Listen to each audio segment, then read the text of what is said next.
झील कहीं जन्म नहीं थाए चाणक्य नीति। नमस्कार बंधुगण, आज चर्चा एक एमिति विषय रे जहाँ प्रत्येक परिवार हृदय सहित जड़ित।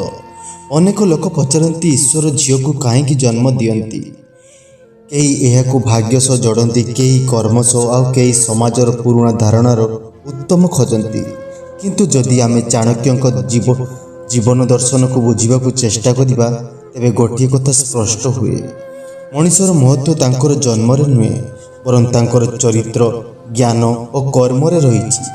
एई दृष्टि झील मध्य परिवार पई सेतेटा मूल्यवान जेतिकी पुअर मूल्यवान। चाणक्य कहिथिले जे जो परिवार रे शिक्षा, संस्कार और नीतिर सम्मान रहे सेही परिवार दीर्घ समय पर्यंत सुखी रहे। एही संसार को आगको नेबार झीर भूमिका अत्यंत गुरुत्वपूर्ण। एक झीर जन्म केवल गोटे नुआ सदस्यर आगमन नुहे, से घर को स्नेह, करुणा, संवेदनशीलता और संपर्कर मूल्य शिखाई थाए। अनेक समय देखा जाए जे झीर जन्म पर परिवार परस्पर प्रति आदर और भल पाइबा आहुरी बढ़ी जाए। केतेक लोक आज मध्य पुओ और झील मध्य भेदभाव करती, किंतु यही भेदभाव केवल समाज को नुहे परिवार को मध्य दुर्बल करे। ଯେଉଁଠାରେ ପ୍ରତ୍ୟେକ ସନ୍ତାନକୁ ସମାନ ସ୍ନେହ, ଶିକ୍ଷା ଓ ସୁଯୋଗ ମିଳେ, ସେହି ପରିବାର ଭବିଷ୍ୟତରେ ଅଧିକ ଶକ୍ତିଶାଳୀ ହୋଇ ଉଠେ। ଝିଅ ପିତାମାତାଙ୍କୁ ଧୈର୍ଯ୍ୟ ଶିଖାଏ, ପରିବାରକୁ ସମ୍ପର୍କର ମୂଲ୍ୟ ବୁଝାଏ ଏବଂ ଜୀବନର ସମ୍ବେଦନଶୀଳତାର ମହତ୍ତ୍ୱକୁ ଅନୁଭବ କରାଏ। ଏହିସବୁ ଗୁଣ ଚାଣକ୍ୟଙ୍କ ନୀତିରେ ମଧ୍ୟ ଭଲ ଚରିତ୍ରର ଅଂଶ ଭାବେ ଦେଖାଯାଏ। ଏହା ମଧ୍ୟ ମନେ ରଖିବା ଉଚିତ ଯେ ଈଶ୍ୱର କାହାକୁ କେଉଁ ଘରେ ଜନ୍ମ ଦେବେ ତା ମଣିଷର ନିୟନ୍ତ୍ରଣରେ ନାହିଁ। ତେଣୁ ଯେଉଁ ସନ୍ତାନ ଆମ ପରିବାରକୁ ଆସନ୍ତି ସେମାନଙ୍କୁ ଭଲ ମଣିଷ କରି ଗଢ଼ିବା ଆମର କର୍ତ୍ତବ୍ୟ। ସେହିପରି ଝିଅର ଜନ୍ମକୁ କେବେ ଭାର ବୋଲି ଭାବିବା ଉଚିତ ନୁହେଁ। ତେଣୁ ଶିକ୍ଷା, ସମ୍ମାନ, ସୁଯୋଗ ଦେବା ହିଁ ସତ୍ୟ କର୍ମ। ଯେଉଁ ପରିବାର ନିଜ ସନ୍ତାନମାନଙ୍କ ସହ ସମାନ ବ୍ୟବହାର କରେ ସେହି ପରିବାର ପ୍ରକୃତ ଅର୍ଥରେ ସମୃଦ୍ଧ ହୁଏ। ନମସ୍କାର ବନ୍ଧୁଗଣ, ଚାଣକ୍ୟ ନୀତିର ମୂଳ ସନ୍ଦେଶ ହେଉଛି ଯେଉଁ ଘର ଭଲ ସଂସ୍କାର ରହେ ସେହି ଘର ସମୃଦ୍ଧ ହୁଏ। ଏହି ସଂସ୍କାର କେବଳ ପୁଅ ନୁହେଁ, ଝିଅ ମଧ୍ୟ ନିଜ ଜୀବନ ଓ ବ୍ୟବହାର ଦ୍ୱାରା ପରିବାରର ପ୍ରସାର କରିପାରେ।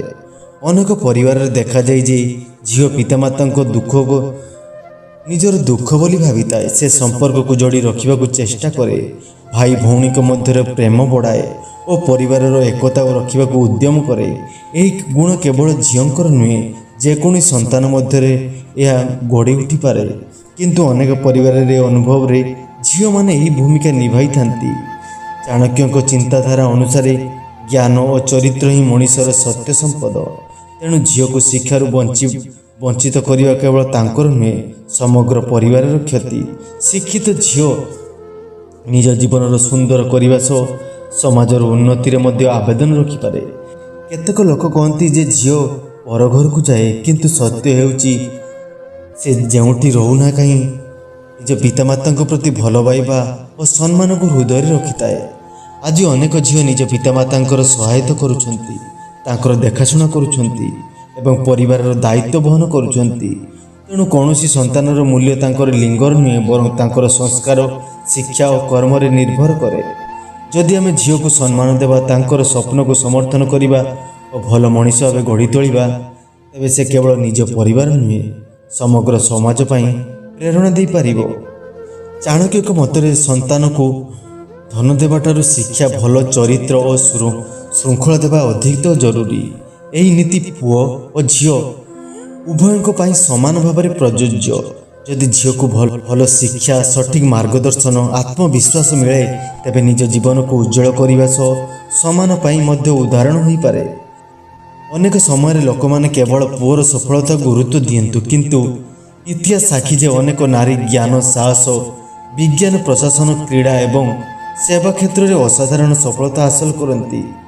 ଏହା ପ୍ରମାଣ କରେ ଯେ ସୁଯୋଗ ମିଳିଲେ ପ୍ରତ୍ୟେକ ସନ୍ତାନ ନିଜ କ୍ଷମତାକୁ ପ୍ରକାଶ କରିପାରେ। ପିତାମାତାଙ୍କର ଉଚିତ ଝିଅକୁ କେବଳ ଘରୋଇ କାମ ନୁହେଁ ବରଂ ଜୀବନର ସଠିକ୍ ମୂଲ୍ୟବୋଧ ମଧ୍ୟ ଶିଖାଇବା। ସତ୍ୟ କହିବା, ପରିଶ୍ରମ କରିବା, ଅନ୍ୟକୁ ସମ୍ମାନ ଦେବା, ଆତ୍ମସମ୍ମାନ ରକ୍ଷା କରିବା ଓ ଠିକ୍ ନିଷ୍ପତ୍ତି ନେବା, ଏହି ଗୁଣଗୁଡ଼ିକ ଜୀବନକୁ ସଫଳ କରେ। ଝିଅକୁ ନିଜ ମତ ପ୍ରକାଶ କରିବାର ସାହସ ମଧ୍ୟ ଦେବା ଉଚିତ। ଯେଉଁ ସନ୍ତାନ ଆତ୍ମବିଶ୍ୱାସୀ ହୁଏ ସେ ଜୀବନର କଠିନ ପରିସ୍ଥିତିରେ ମଧ୍ୟ ଦୃଢ଼ ଭାବରେ ଠିଆ ହୋଇପାରେ। ଚାଣକ୍ୟଙ୍କ ଜୀବନ ଦର୍ଶନ ଆମକୁ ଏହା ମଧ୍ୟ ଶିଖାଏ ଯେ ପରିବାରର ଶକ୍ତି ପରସ୍ପର ବିଶ୍ୱାସ ଓ ସମ୍ମାନରେ ରହିଛି। ଯେଉଁ ଘରେ ଝିଅକୁ ସମ୍ମାନ ମିଳେ ସେଠାରେ ସୁସ୍ଥ ପରିବେଶ ଗଢ଼ି ଉଠେ ଏବଂ ପରିବାରର ସମ୍ପର୍କ ଅଧିକ ମଜବୁତ ହୁଏ। ତେଣୁ କେବେ ମଧ୍ୟ ଏହା ଭାବିବା ଉଚିତ ନୁହେଁ ଯେ ଝିଅ କାହାଠାରୁ କମ୍। ମଣିଷ ପରିଚୟ ତାଙ୍କର ଲିଙ୍ଗରୁ ନୁହେଁ ବରଂ ତାଙ୍କର ଜ୍ଞାନ, ଚରିତ୍ର ଓ କର୍ମରେ ଅଛି। ନମସ୍କାର ବନ୍ଧୁଗଣ, ଚାଣକ୍ୟଙ୍କ ଜୀବନ ଦର୍ଶନର ଏକ ମୁଖ୍ୟ ଶିକ୍ଷା ହେଉଛି ଯେଉଁ ସମାଜ ଜ୍ଞାନ, ନୀତି ଓ ଚରିତ୍ରକୁ ସମ୍ମାନ କରେ ସେହି ସମାଜ ଦୀର୍ଘ ସମୟ ପର୍ଯ୍ୟନ୍ତ ଉନ୍ନତି କରେ। ଏହି ନୀତି ପୁଅ ଓ ଝିଅ ଉଭୟଙ୍କ ପାଇଁ ସମାନ ଭାବରେ ପ୍ରଯୁଜ୍ୟ। ଏକ ଝିଅ ଯେତେବେଳେ ଶିକ୍ଷିତ ହୁଏ ସେ କେବଳ ନିଜ ଜୀବନକୁ ପରିବର୍ତ୍ତନ କରେ ନାହିଁ, ସେ ନିଜ ପରିବାର ଓ ଆଗାମୀ ପିଢ଼ିକୁ ମଧ୍ୟ ଭଲ ସଂସ୍କାର ଦେଇଥାଏ। ସେଥିପାଇଁ ଶିକ୍ଷା ଓ ସମ୍ମାନ ସୁଯୋଗ ଦେବା ଉଚିତ ପିତାମାତାଙ୍କର ସର୍ବଶ୍ରେଷ୍ଠ କର୍ତ୍ତବ୍ୟ। କେବେ କେବେ କେତେକ ଲୋକ ପୁରୁଣା ଧାରଣା ଯୋଗୁଁ ଝିଅକୁ କମ୍ ମହତ୍ତ୍ୱ ଦିଅନ୍ତି, କିନ୍ତୁ ପ୍ରକୃତ ଜ୍ଞାନୀ ବ୍ୟକ୍ତି କେବେ ଲିଙ୍ଗ ଆଧାରରେ ଭେଦଭାବ କରନ୍ତି ନାହିଁ। ସେ ମଣିଷର ଗୁଣ, ପରିଶ୍ରମ ଓ ସତ୍ୟନିଷ୍ଠାକୁ ଦେଖନ୍ତି। ମନେ ରଖନ୍ତୁ, ଭଗବାନ ପ୍ରତ୍ୟେକ ସନ୍ତାନକୁ କିଛି ନା କିଛି ବିଶେଷ ପ୍ରତିଭା ଦେଇ ପଠାନ୍ତି। ସେହି ପ୍ରତିଭାକୁ ଚିହ୍ନିବା ଓ ତାକୁ ବିକାଶ କରିବା ଓ ଠିକ୍ ଦିଗରେ ଆଗେଇ ନେବା ହେଉଛି ପରିବାରର ଦାୟିତ୍ୱ। ଯେଉଁ ଘରେ ଝିଅକୁ ସମ୍ମାନ, ଶିକ୍ଷା, ସୁଯୋଗ ମିଳେ ସେଠାରେ ଭଲ ପାଇବା, ବିଶ୍ୱାସ ଓ ସୁଖର ପରିବେଶ ସୃଷ୍ଟି ହୁଏ। ଏପରି ପରିବାର ସମାଜ ପାଇଁ ଏକ ଆଦର୍ଶ ହୋଇ ଉଠେ। ତେଣୁ କେବେ ମଧ୍ୟ ଏହା ଭାବନ୍ତୁ ନାହିଁ ଯେ ଝିଅର ଜନ୍ମ କେଉଁଠି ଭାର। ସେ ମଧ୍ୟ ପୁଅ ପରି ସ୍ୱପ୍ନ ହୋଇପାରେ, ସଫଳତା ହାସଲ କରିପାରେ ଏବଂ ନିଜ କର୍ମ ଦ୍ୱାରା ପରିବାରର ନାମ ଉଜ୍ଜ୍ୱଳ କରିପାରେ। ଶେଷରେ ଏହାକୁ କୁହାଯାଇପାରେ, ମଣିଷର ମହତ୍ତ୍ୱ ତାଙ୍କ ଜନ୍ମରେ ନୁହେଁ ବରଂ ତାଙ୍କ କର୍ମ, ଜ୍ଞାନ ଓ ଚରିତ୍ରରେ ରହିଛି। ଏହି ଶିକ୍ଷାକୁ ଅନୁସରଣ କଲେ ପରିବାର ସୁଖୀ ହେବ, ସମାଜ ଉନ୍ନତି ହେବ ଓ ପ୍ରତ୍ୟେକ ସନ୍ତାନ ନିଜ କ୍ଷମତା ଅନୁଯାୟୀ ଆଗକୁ ବଢ଼ିବେ। ଯଦି ଏହି କଥା ଆପଣଙ୍କୁ ଭଲ ଲାଗିଥାଏ ବନ୍ଧୁଗଣ, ଏହି ଚାଣକ୍ୟଙ୍କ ନୀତି ଯଦି ଆପଣଙ୍କୁ ଭଲ ଲାଗିଥାଏ ତେବେ ଭିଡ଼ିଓଟିକୁ ଲାଇକ୍ ଏବଂ ନିଜ ପରିବାରର ବନ୍ଧୁମାନଙ୍କୁ ସହ ସେୟାର କରନ୍ତୁ ଏବଂ ଏପରି ପ୍ରେରଣାଦାୟକ ଓଡ଼ିଆ ଭିଡ଼ିଓ ପାଇଁ ଆମ ଚ୍ୟାନେଲକୁ ସବସ୍କ୍ରାଇବ୍ କରନ୍ତୁ। ଜୟ ଜଗନ୍ନାଥ।